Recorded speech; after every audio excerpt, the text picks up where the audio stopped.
Hey YouTube, today I wanted to show you the progress I've made over this weekend with the Panda, Fiat Panda Sisley. I have a new alternator there. You can't see it behind the timing belt cover, but there is a new water pump in there also, a new tensioner. I did have a new timing belt fitted, rather me and my dad did. However, the tensioner was getting very extremely warm, so I wondered if I made a problem with it. So the thing is though, we're testing out a few things, you know, because we've filled up the coolant system, but we haven't filled up with proper coolant at the moment. We've filled up with a mixture of a sort of screen wash, so that it has you know, the anti-rusting and rather not anti-rusting, anti-freezing properties. And it shouldn't be necessary in the summer, but you get where I'm going with this. It's just to sort of flush the system out and clean it out before we put in the new coolant, because this car is basically sat from 2009. We were testing out whether the fan was going to kick in, and it does. It cuts in a little bit later than I would like, but it's only about 6 degrees hotter than the book says it should cut in at. Basically, the book says it should cut in at between 90 and 94 degrees Celsius. This one seems, on the gauge anyway, to cut in about just before 100. So it's maybe a few degrees out there. But bear in mind that, you know, the system was still bleeding. The hoses are just starting to heat up now.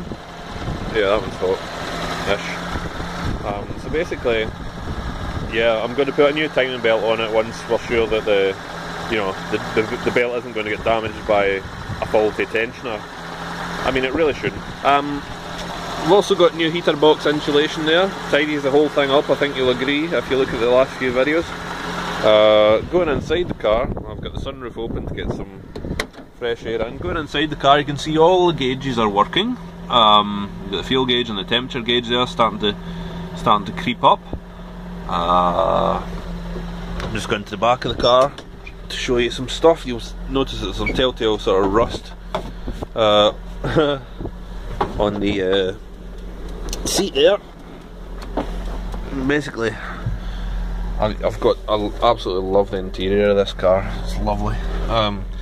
It needs a tidy, but below this bit here there's some rust which I've treated with the Q rust. I'm going to be painting it also. I don't know where this scrape come from. I presume it's the seat has been moved forward at some point and scraped there.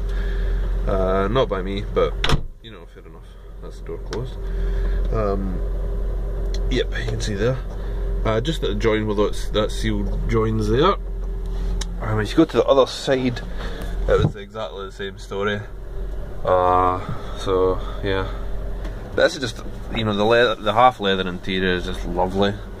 As I said, it does need tidied up, and that'll get done, you know, when I've got less mechanical sort of worries to worry about. The gear stick I've added. I don't know if you can see that there, but basically there I've added in that silver washer there, you can see. I've added that in to improve the feel of the gear stick. I've also removed the gear linkage bush. Having a bit of trouble getting it back on, but you know, if it was easy to get back on, then it wouldn't be any good as a gear linkage bush, so can't complain too hard.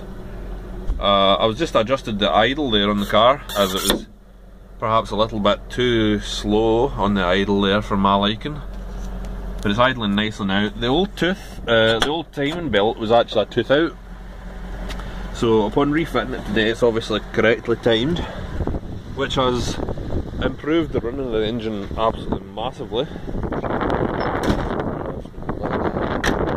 which I'm very pleased about. And now, I don't know how this comes through on the audio on the telephone, but that I'm using to film this, but it actually sounds really quite sweet to my ear anyway. I'll go further back and that should maybe... There is a sort of a noise which I still haven't been able to diagnose. I actually think it's the clutch release bearing. The alternator is fine, I've changed that, it's all working, I've checked it, and because if you'll notice the last video where I'm driving, it was a heck of a squealing sound, and that turned out to be the alternator. So yeah, I've changed that out for a good second-hand one.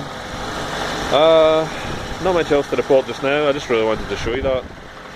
Basically what I'm doing just now is getting the coolant system up to temperature again for the second or third or fourth time today, and then after that I'm going to allow it to cool down, and then tomorrow I'm going to drain all the coolant, or rather the liquid that's in it just now. I'm going to drain all that out and then refill it with proper coolant. If you look in below, I don't know if you can see that there, it probably doesn't come up too well on the camera, but basically there have been no leaks from the coolant system, which I'm so pleased about, because it was dry of coolant when I got it, but I went over various hoses and stuff and checking various things in the heater box, and it no longer seems to be losing any coolant, so I'm very, very pleased. Anyway, that's the first actual proper update I've had for a while, so yeah, I just wanted to show you that, guys. Let me know what you think. Like, comment, share, subscribe, all the usual stuff. Ciao, Panda fans.